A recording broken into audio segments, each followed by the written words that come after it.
As a child, he was abused and attacked by a serial killer, someone he recognized later in life, John Wayne Gacy, who killed, tortured, and raped at least 33 young men. He's here to tell a story. Welcome to the Law Enforcement Talk Radio Show. In the Law Enforcement Talk Radio Show, we are joined by special guests talking about their experiences, the realities of investigating crimes, plus those who have experienced horrendous trauma. Police, first responders, military, and victims of crime share their stories. Hi, I'm John J. Wiley. In addition to being a broadcaster, I'm also a retired police sergeant. Be sure to check out our website, letradio.com, and also like us on Facebook. Search for the Law Enforcement Talk Radio Show. The Law Enforcement Talk Radio Show is brought to you in part by Colonial Metals Group. Got questions about investing in precious metals like gold and silver? They have the answers and will take the time to help explain your options for protecting your financial future. Call Paul and his staff at Colonial Metals Group to learn how to get started. Call 800-898-1841, 800-898-1841. That's 800-898-1841, or go online to colonialmetalsgroup.com/LET radio. Contacting us on the Law Enforcement Talk Radio Show from North Carolina, we have David Bolton. David is originally from the Chicago area, which we're going to talk about. It's very prominent in his story. He was sexually abused as a child by a teenager that later in life he saw turned out to be none other than John Wayne Gacy, one of the most prolific serial killers of our time. He's authored the book Hike Around the Lake. David, thanks for being a guest on the Law Enforcement Talk Radio Show. Thanks so much for telling your stories. Very much appreciated. Good to be with you, Jen. And I got to say this beforehand. I thought about it before the interview itself. Look, there's parts of my life I don't talk about. And number one, it's not just my story. It's my daughter's story. It's my wife's story, my mother's story, my ex-wife's story, because they all have the same last name as me. It just didn't affect me. And your story affected a lot of people, what happened to you. But as a man, and I know people want to go jump on the macho, toxic masculinity stuff. I'm not talking about that. There's certain things I don't want to talk about. So I applaud you for being even willing to discuss this, because as a guy, I don't think it's comfortable for anybody, but as a guy, it's very uncomfortable to talk about these things. Yes, it is, John. It took many years for me to open up about it, but I finally did after decades of therapy. Not only did this occur when I was just 8 or 9 years old, but when I was 17, I joined the military. I wasn't having my home life was pretty terrible. So my dad and I came to the decision it was best for me to go in the service, so I joined the Navy in 1964. And after two tours of Vietnam, and I was discharged at the age of 20, I couldn't even drink legally. These bad memories were mounting up in my psyche. Yeah. So I got to ask you that it would be impossible, I think, for anybody to go through this as my mind. Well, the older I get, the less I think about sex, to be totally honest with you. But when I was younger, it didn't really start clicking in until maybe 14, 15. When I was 8 years old, that didn't even enter my mind. Yeah, it was such a shock to me. Number one, it was sexual, and 8-year-olds don't know what that is. No, I certainly didn't. No, your minds don't work like that. Number two is homosexual. That was even stranger. And it was just such a terrible thing to do to a little boy like that. And a coincidence, when he was apprehended in the late 70s, just by chance, he was living about a half a mile from me. And I had lived in this location for 10 years. And I often think, I bet I bumped into him several times in the little stores and shops and businesses in the area. I must have, right? Because it was such a close community over there. And it didn't hit me who he was until the eve of his execution. He was executed in 1985, I think, 84 or 85, May 10th. And by this time, his name was plastered all over the media. the print media, the television, radio. I mean, everyone knew his face. Right. He didn't need to have his name under his picture. By this time, that case was all spread out, and his attorney, as a matter of fact, lived near me also. His court-appointed attorney, Sam Amoranti. I used to run into him, too. Anyhow, the eve of his execution, I turned the television on, and there's an announcement. Oh, John Wayne Gacy is going to be executed in the wee hours tomorrow. I looked at his face one more time, and finally, right between my eyes, I said to myself, that was him. Yeah. That's the guy that molested me. And I started putting things together, dates, his age, my age, and they all coordinated. And I even went so far as to call the prosecutor. He had, I think, 4 prosecutors. William Kunkel and Terry Sullivan were the big ones, and there's a couple other ones. I called his office. I called Kunkel's office, and I was surprised. Not only was he in, but he talked to me immediately. I thought the secretary would take my name, and I'd never hear from them again. But he was in his office, and he agreed to talk to me. So I identified myself. I told him who I was, and I believed that I was molested by Gacy back in 56, 57, something like that. And I asked him what he did for as a teenager, what kind of jobs he had. He said, he used to work in these resorts up in Wisconsin for money in the summertime. I said, bingo, that's it. That was him, because that's where this took place. It didn't take place in Chicago. My mother and I went up to a little resort not far over the Wisconsin-Illinois border in Elkhorn, Wisconsin, and a little resort on a small lake called Lake Wandawega. So we were there for about 5 days or so. And he befriended me. He worked. He was a busboy, and he did crummy little jobs like that. Mm-hmm. And I don't remember specifically, but I always loved baseball, and I probably had a baseball cap on, and he talked to me about baseball, and he was 16, and I was, like I said, I was 8 or 9, something like that. So you say baseball to a kid like that young, and, right away you got a friend, so we talked baseball, and he had some time off one day, and he said, well, do you want to go on a rowboat? I said, yeah, sure. I've never been in a rowboat before, so we went out on a rowboat. He let me oar. He was getting on my good side, and I got a kick out of this.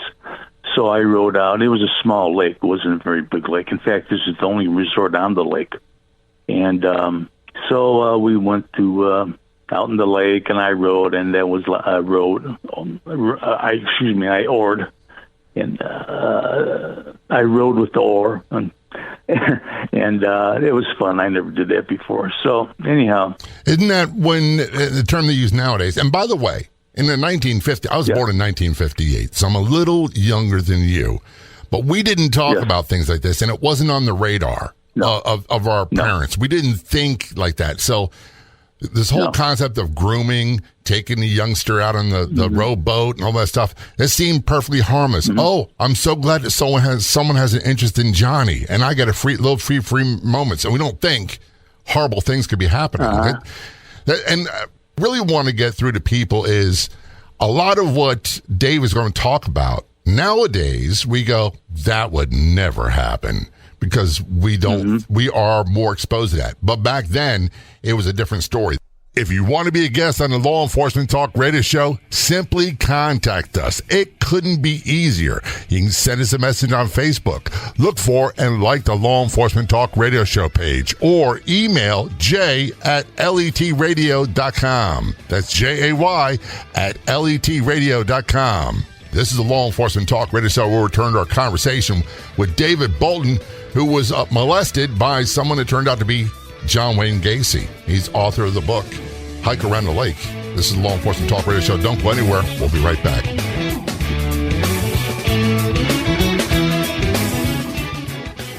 I start my day a couple of times a week with the Breakfast with Champions rooms, which are free, and on the Clubhouse app, which is also free. I get motivation, guidance, and inspiration for my personal and professional life. Plus, I get to interact and even ask questions from celebrities, all in the Breakfast with Champions rooms in the Clubhouse app. The app and Breakfast with Champions is free. Download the app today, and I will see you in the Breakfast with Champions rooms on the Clubhouse app. I believe in having a substantial percentage of my financial future secured with gold and silver. Contact Paul and his staff at Colonial Metals Group to learn how to protect your financial future at Colonial Metals Group. You can set up a safe and secure self-directed IRA where you can access your funds, your assets, no matter what. Call 800-898-1841, 800-898-1841. That's 800-898-1841, or go online at colonialmetalsgroup.com/LET Radio. During a conversation with David Bolton on the Law Enforcement Talk radio show, David is currently in North Carolina. He was a lifelong resident of the Chicago area.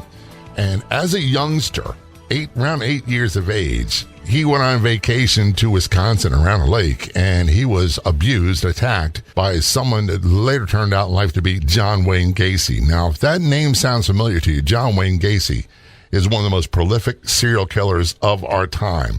He admittedly killed at least 33, tortured, killed, raped 33 young men. That's the kind of caliber person we're talking about. And we had Karen Conti in the show earlier. She talked about defending him on the execution part of the phase of the sentencing, which she said I failed at, but she had good reason for doing it. There's a lot to learn, but what's really interesting about your story, David, is there's not too many people, and I say this unfortunately, there's not too many people that can talk about surviving an attack by John Wayne Gacy. And it had to have tremendous impact on those that did. The fact that you did, at this stage of your life, you had to realize you came so close. Enough bad things happened, but you came so close to being snuffed out. Yes, John, that's true. And for decades, I told absolutely nobody. But I decided to open up after two tours to Vietnam. I got out. I was discharged in January of 1968. And by the way, thank you for that. I'm a Vietnam veteran kid. I grew up in Norfolk, Virginia, where a lot of kids I went to school with, their dads were POWs or MIA. They didn't know. Mm-hmm. And they were there for years. And some came home, never came home the same, and some never did. So I have utmost respect for our Vietnam veterans. I thank you very much. Well, thank you for saying that, Janet. I was after I got out, I was a very nervous guy. And I just took it in stride. I thought, well, I'm just a nervous guy, and that's all there is to it. However, I was persuaded to start seeing psychiatrists at the VA hospital outside of Chicago. So I did, and I've been going ever since for occasional head tune-up. And we call that a checkup from the neck up. That's what we call it, and that's okay. Yeah, so I'm in pretty good shape now. I'm functioning well. And by the way, wasn't it like 50 years ago that you started this therapy journey? Yeah, I started therapy in 87. 1987. Yeah, I was out quite a long time, and these traits I had wouldn't stop. They wouldn't ease up. I was always nervous. I was always hot-headed. My moods were up and down. Most of the time they were down, and so I decided to go get some help at the VA hospital, and like I said, I've been going ever since. But I had a series of shrinks and sociologists interviewing me, and one in particular wanted to know what my life was like before I went into the service. All the previous medical professionals wanted to know about Vietnam, and what happened in Vietnam, and it's never pleasant to talk about. But the one, Dr. May Sundberg, a female. She wanted to know what my life was like as a kid. And it took her a year to get it out of me, but I finally opened up to her because she kept chipping away. I guess she realized there was something there that no one else got at. So I finally opened up to her, and I just wanted to die with this little secret. But she got me to open up, and she was quite surprised. I said to her, "May, I bet how long you been doing this?" She said, "Oh, over 30 years, David." I said, "I bet you've heard it all." She said, "I've heard it all. Nothing will shock me." But I believe that shocked her when I told her about Gacy. So after I opened up to her, it wasn't that hard to open up to other people close to me, and now I decided after the dust cleared with this therapy, I decided to put my story down on paper. And I was encouraged to publish it. Well, my hike around the lake is a fictional version of what actually happened. I made it fictional because I made it more interesting than my own personal life. My own life hasn't been all that interesting, but I would beg to differ, David. I think that your life has been plenty interesting. That right there. And then going into the Navy and the things that you went through in Vietnam, and then the thing that really gets my attention, we'll get to more in depth in a bit, is your life after, because that's the inspiration. That's the thing that people say, "Oh man, if this guy can do that, I can get over what I got to go through, and I can at least build a better life. Maybe not the life you wanted." Because quite honestly, and I got to ask you this as a question, I get angry watching a lot of these, and I'm air quoting, Hallmark movies where, they buy a house, they have a white picket fence, a dog, 2 kids, they live happily ever after, and they laugh and laugh and laugh. And life is not that way for 99% of us. Yeah, absolutely true. Absolutely true. There's no perfect panacea in this world. And yours didn't start that way. That's the thing. See, most of us at 8 years old, I can't even, here's another question I thought of on the way to the radio station. At 8 years old, if you asked me what I was doing at 8 years old, I couldn't even tell you. It was so long ago. My mind doesn't operate. But for you, it's got to be like very vivid. How could it not be?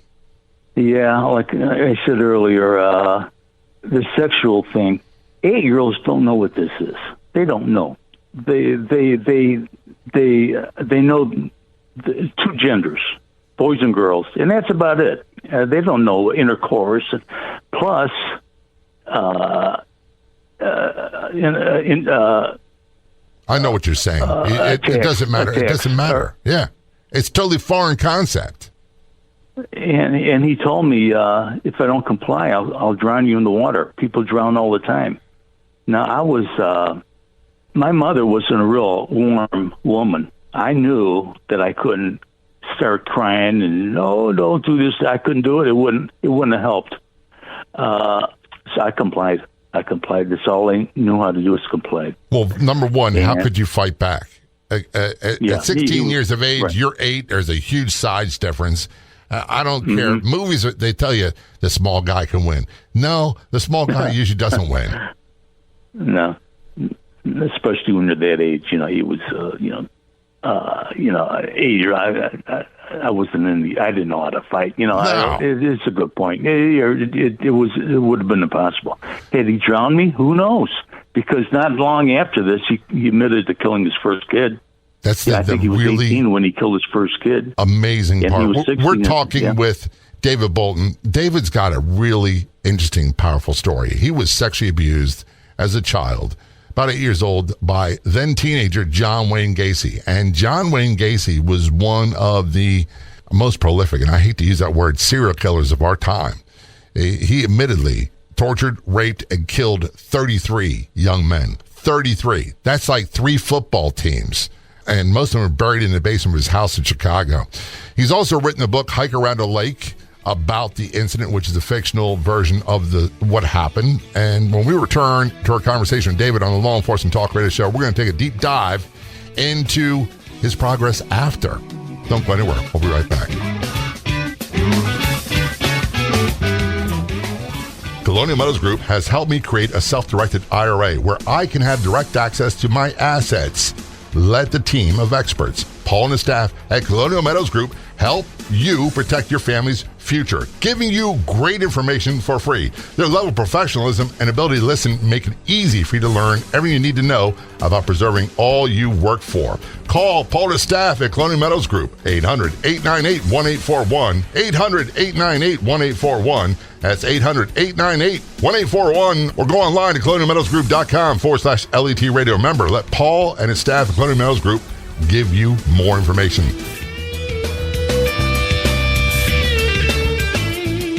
Return our conversation with David Bolton on the Law Enforcement Talk Radio Show. David's in North Carolina. He grew up in Chicago, Illinois area.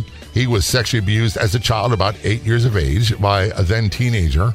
By his recollection, John Wayne Gacy, one of the most prolific serial killers of our time, who happened to live in his neighborhood as an adult. He's also authored the book Hike Around the Lake, which you can do a Google search to get more information about. David, one of the things that, and we've talked about it a little bit, is I don't know how people overcome things. And maybe that's not a good choice of words, because it's not like you overcome it. It's not like it goes away. It's not like there is, I'm sure it was life before and life after. But it's learning to come to grips and at least build a life you want after. And it's a long process. And I think you alluded to the fact that you started having trouble in your teenage years. You said you were a nervous person. You were hot-headed. I really had to work hard on that. Then you were down a lot. But it wasn't until after you left the service that you got into therapy with the VA system. Am I wrong? No, you're correct, Jan. The PTSD I had due to 2 tours of Vietnam and the unfortunate encounter I had with Gacy when I was a young boy accumulated. PTSD, if it's not addressed, it doesn't go away. I learned a lot about that when I first started going to the VA. The difference between Vietnam veterans and all veterans before Vietnam was one large distinction, and that's technology. And here's what I mean by that. All the wars before Vietnam, our troops would go to the theaters of war by troop transport most of the time, by ship. And they would return home by ship. And this returning home by ship usually took several weeks because the ships in the water don't go very fast.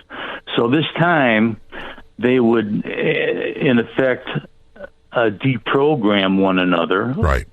Talking about their experiences with their buddies and their other GIs, and they were actually is very therapeutic for their psyche by the time they were actually discharged. Now, Vietnam wasn't like that. With Vietnam, you flew over to the war zone by airplane and came home by airplane. When I was discharged, I was in the Philippines one day. 3 days later, I was in my mom's kitchen eating meatloaf. 3 days later, I didn't have time for that deprogramming. And neither did many other Vietnam veterans. So that was the big distinction. That's why some people, when this started happening, well, these Vietnam guys are a bunch of sissies. Well, this is the big distinction. War is war. You and I know that's not true. Some of the toughest people I know were Vietnam veterans. Yeah. And I don't say that lightly. And by the way, and there's some, and I don't like these terms, millennial, Gen X, Gen Y, Gen Z, whatever it is. And people say, oh, they're soft. Some of the toughest people I've ever met are young people as well. And they do really tough things. And I don't like broad stereotypes like that. I really don't. And I get your point. Because and it pales in comparison. But when we had really bad things happen in the police department, the way we dealt with it was we usually went to a parking lot after work and had beer and talked. And that's what we did. And that worked for a while. And it accomplished a purpose until the alcohol became an issue for many of us, myself included. So I get your point. So, so that was the big distinction between the wars and why this delayed PTSD, how it occurs. If you don't deal with it today, you're going to have to deal with it tomorrow. And in my case, it took years. It took about 20 years. I finally faced it, and I'm doing much better now due to the therapy and the antidepressants I take. But had I had this, if I come back to the States on a ship and talk to my shipmates and other GIs and Marines and so forth, I probably wouldn't have had the problems I have had. But again, I'm doing much better now. I'm on a real nice cocktail of things, and I'm functionable. One of the things that and we'll get back to your story, is many people that, and I was young, I didn't serve over there, but it is when you get home, what are you going to do? When I get back to the real world, it's going to be great. And like you said, they were there one day in the middle of action, and then 2-3 days later, they're at home. And now, all of a sudden, they're a fish out of water. They don't know how to act. They don't know what to do. They don't know how to process these feelings. And then you come home, and you've got this other thing to deal with as well. Yeah, we all had very ambitious the first before our first tour of duty, and then after our first tour of duty, a lot of us changed. I was a very immature, naive 17-year-old when I went. Some 17-year-olds are more mature. I wasn't. I had a miserable childhood, but that's another story. And I wanted to go to college. I wanted to come out and do something really great, because none of my family ever went to college. We never finished high school, to tell you the truth. But I couldn't sit still in a college classroom to save myself. I took a non-credited course one time. I was only out of about 3 or 4 years. I took a non-credited, all it was listening, really. There's no homework. There's no books. I couldn't sit still. I could not sit still. I was always pacing and getting excuse me, I have to, and I knew that I could not sit in the college classroom and forget a degree. That was way out of the question. And I have not been to college. I could still go under the GI Bill to this day, and I'm an old man now, but it's too late. Do you ever think about going to college as an old man? And I'm saying that jokingly because the thought crosses my mind. I'm like, I would be the worst. I would be, because I'd be telling people, shut up. You don't know nothing. Yeah, I'm pretty impatient with know-it-alls and some groups of people. You and me both. And my wife laughs at me and laughs. The older I get, the less tolerant I become of idiocy.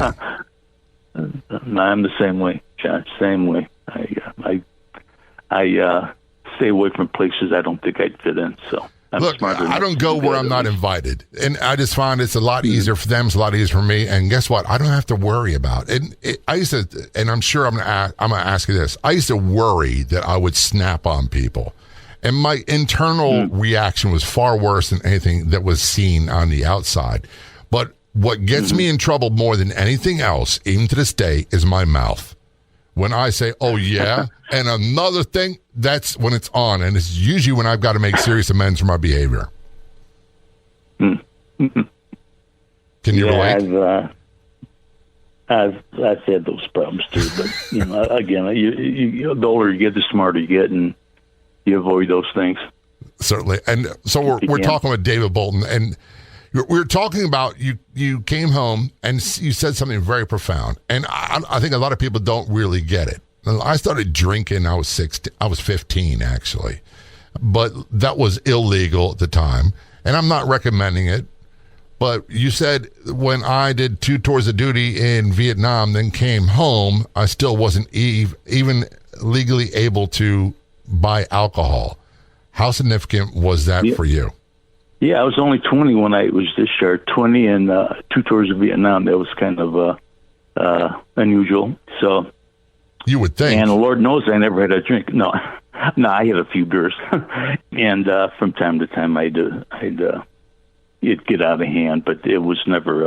I was never an alcoholic, so to say. Good, because that's another stereotype that Hollywood loves to throw around, especially about Vietnam veterans and sexual abuse survivors. That they're all substance abusers. They're all this. They're all hotheads. We'll talk about some of that in a few moments. We're talking with David Bolton.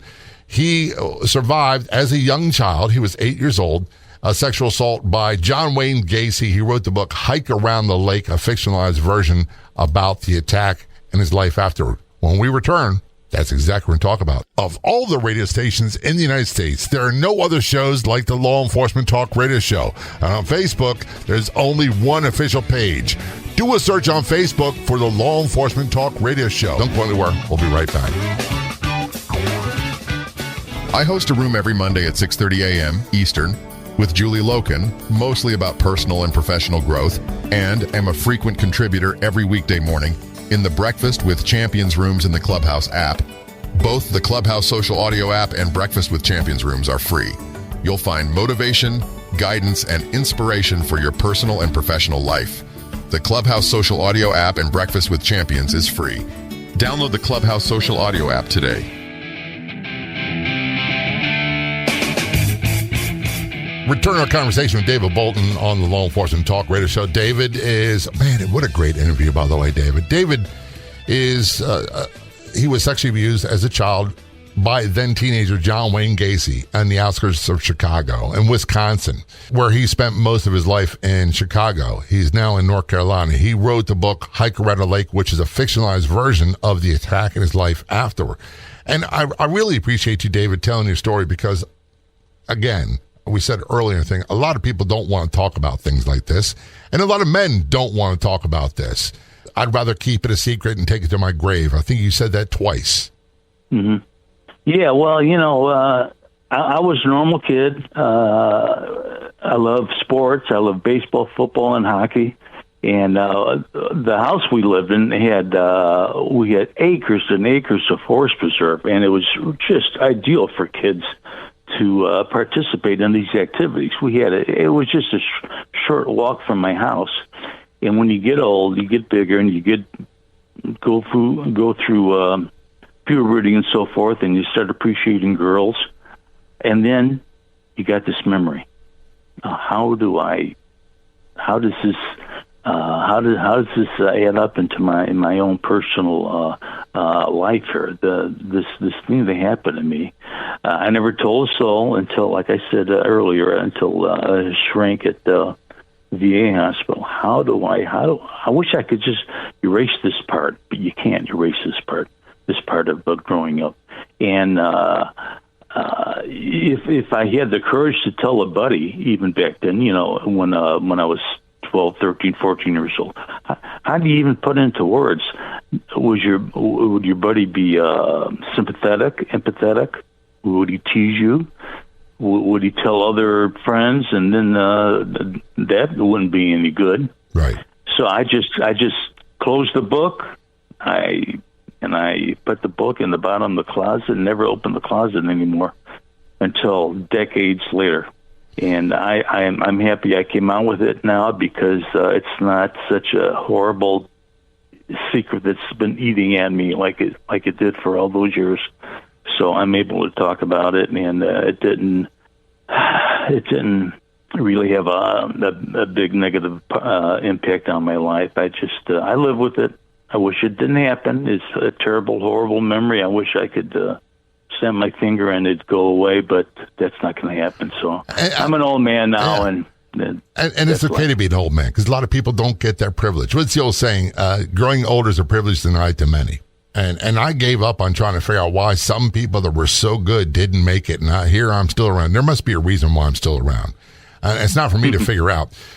One of the things that has helped me tremendously in my journey, and I suspect it's probably helped you, is I had to learn to accept that these things happened and that I've been changed. And it's not necessarily negative. I've been changed. So to take the power out of it, I had to stop fighting that this was unfair. It shouldn't have happened. It's agreed on. It shouldn't have happened. When I say accept things, that doesn't mean I forgive and I forget. It means that I guess I'm going to say this is a question. I had to learn to embrace that this is part of me. Is that how you look at it now?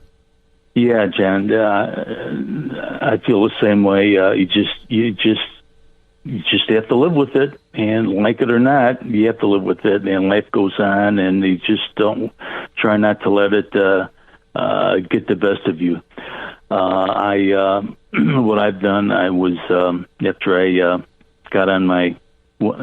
I found my cocktail of medications to help me function, I put my career first. I became a successful flipper of real estate in Chicago. Now Get I'm out. retired now in North Carolina. You're kidding me. No, I flip real estate, small stuff, houses, condos, small buildings. It's kind of a big deal, to be honest with you, Dave. Let's say that, because the Hollywood stereotype is you go through this, your whole life is miserable, you're never going to amount to anything. You prove that wrong. Well, the alternative was to just give up and drink or do drugs or something like that and just close yourself up to the world. But I haven't had enough support from girlfriends over the years, really, and so it kind of helped me stand up and move on. Now, that's what I've done. You brought up girlfriends, and you don't have to answer this. How have you found that it can be difficult to have intimate relationships with people as a result of this? It was very difficult until I keep saying the happy cocktail I found, but it was very difficult. My moods. I'd be a likable guy, and then I'd see something that would upset me, and I would let it get the best of me. And I a lot of girlfriends just gave up on me. But again, I'm very, very level and functional right now, and I found the magic. I found how to cope with life on a day-to-day basis, and that's how I take it. That's how I live my life. You and I have a lot in common. It's not the cause, but the effect. And one of the things I found is that this ruined my first marriage tremendously. And for a long time, I was very angry at her, and I realized that she didn't sign up for this. I changed dramatically. And as I began to get better and get healthier and accept help and do the things I got to do, which we'll talk about in a moment, I wound up meeting someone and falling in love. And we've been married now 25 years, and we have a great life. But she also understands that I'm a bit damaged goods, and but there's things I got to do to take care of myself. Are there things that you do to take care of yourself to make sure you're on track? Well, I've been a member of a gymnasium since I was in my 20s, so I get exercise at least 4 days a week. So it's a big part of my life. It's a great way of releasing stress and keeping the calories off. And there's a social network you maintain at your gyms, and so this has been a big help. Even if you just go there to talk, maybe you don't feel like working out this one day. You just, there's Joe over. Hey, Joe, what's going on? What's new? It's a great outlet to maintain, keep your head cool, and maintain normalcy in your life. So I find it very after this interview, I'm going to go to the gym. I find it very therapeutic to just have conversations about fishing, and it's not necessarily about the real deal stuff, because I'm not going to share that with everybody. So we got to transition into your book. You wrote the book Hike Around the Lake. That was inspired by something that John Wayne Gacy said, and it's a fictionalized book, isn't it? Yes, it's the fictionalized version. Like I said earlier, I made it more Hollywood than my own personal life, and I made the protagonist a vigilante, so to speak. He gets redemption for what occurred to him when he was a youth, which is me when I was a youth. Yeah. I named it that because this is what Gacy said to me before he molested me. He said, "How would you like to go for a hike around the lake?" It was a small lake. I said, "Yeah, sure." Well, then it happened, and so that's the thinking of the title. Just do a search for a Google search for Hike Around the Lake, and you'll find a book written by David Bolton. Before we go, I want people to understand something. If you want to contact David, he is open to that. Just send me an email, jay@letradio.com. That's jay@letradio.com, and I will forward it to David and make sure that he gets it. And I really appreciate you telling your story. And look, I got to be honest with you. When we first talked about it, I was like, I'm not sure who this guy is. And he told me what happened. Like, oh yeah, we definitely have to have this conversation. So thanks for being guest on Law Enforcement Talk Radio Show, for telling your story, David, and for writing the book, all of which is very much appreciated. Well, thank you, John. I enjoyed talking to you and getting the word out to other. If this kind of thing happens to other people, don't keep it in you. Get it out. Talk to somebody. Talk to a clergy, a psychiatrist, a boyfriend, a girlfriend, a wife, a husband. Somebody. Get it out. Get it out of your system, because it can only eat at you if you don't get it out there. If you want to be a guest on the Law Enforcement Talk Radio Show, simply contact us. It couldn't be easier. You can send us a message on Facebook. Look for and like the Law Enforcement Talk Radio Show page, or email jay@letradio.com. That's JAY@letradio.com. I'd like to thank our guests for coming on the Law Enforcement Talk Radio Show. The Law Enforcement Talk Radio Show is a nationally syndicated weekly radio show broadcast on numerous AM and FM radio stations across the country. We're always adding more affiliate stations. If you enjoyed the podcast version of the show, which is always free, please do me a favor and tell a friend or two or three. I'll be back in just a few days with another episode of the Law Enforcement Talk Radio Show and podcast. Until then, this is John J. Wiley. See ya.